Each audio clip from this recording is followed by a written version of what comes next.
In the morning when I rise, give me Jesus.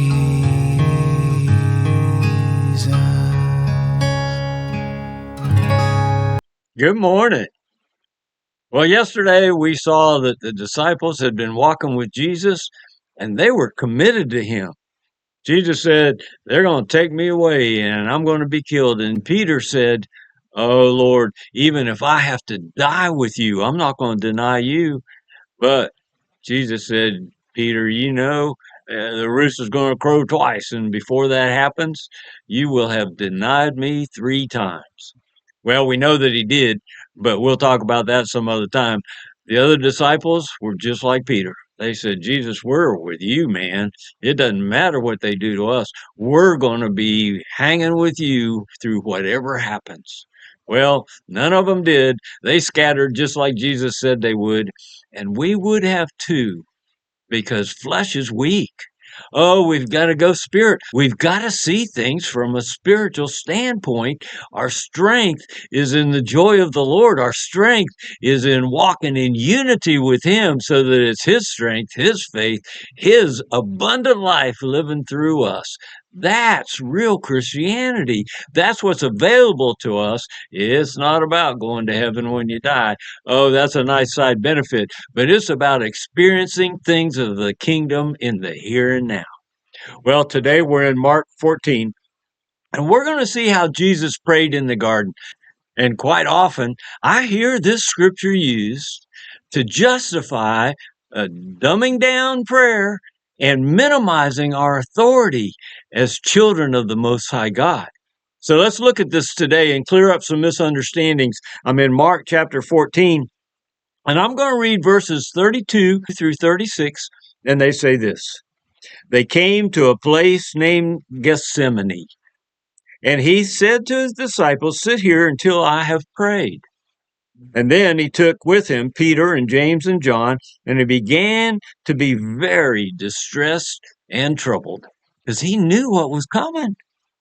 Well, he said to them, my soul is deeply grieved to the point of death. Remain here and keep watch for me. And then he went a little beyond them and fell to the ground and began to pray that if it were possible, this hour might pass him by. Okay, here's what he's praying. God, I don't want to do this. Is there any other way? You wouldn't want to go through this either. He knew what was coming. Look at verse 36. He was saying, Abba, Father, Dad. Jesus is saying, Dad. Oh, he told us we need to call him Dad too. Dad, all things are possible for you. I know you could change this. Remove this cup from me. I'm talking about my will here. I don't want to do this. However, not what I will, but what you will. I'll do what you say, Dad. You need to know I don't want to do this, but I'm going to follow you. And he's glad he did. It was for the joy set before him, other scripture said. See, it's a bigger picture than what we can see in the natural. And so when we look at things in the natural, we ask for things to change, and then we say, if it be your will. And then they say, well, see, Jesus said it right here, if it be your will. That's not what he said. Jesus knew what the Father's will was. And Jesus was saying, oh, my will doesn't match up right now, but I will align my will with your will. You're the authority, and so what you say goes. And so he's not praying a wimpy prayer that says, I'm afraid that I don't know what's going to happen, so I will tack on, if it be your will. That way, if it doesn't happen, I can say, well, it must not have been God's will. That is not prayer. Pray boldly, pray believing. No, Jesus knew what the Father's will was. He was just asking the Father to see if he could find another way.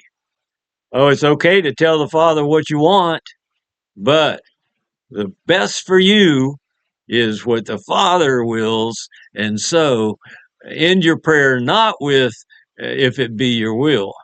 End the prayer with, even though I don't want to, I will follow you. as you lead me wherever you go. My answer to you is yes, no matter what the question is. Well, that's real faith. I look forward to being with you tomorrow. I'll see you then. Give me Jesus.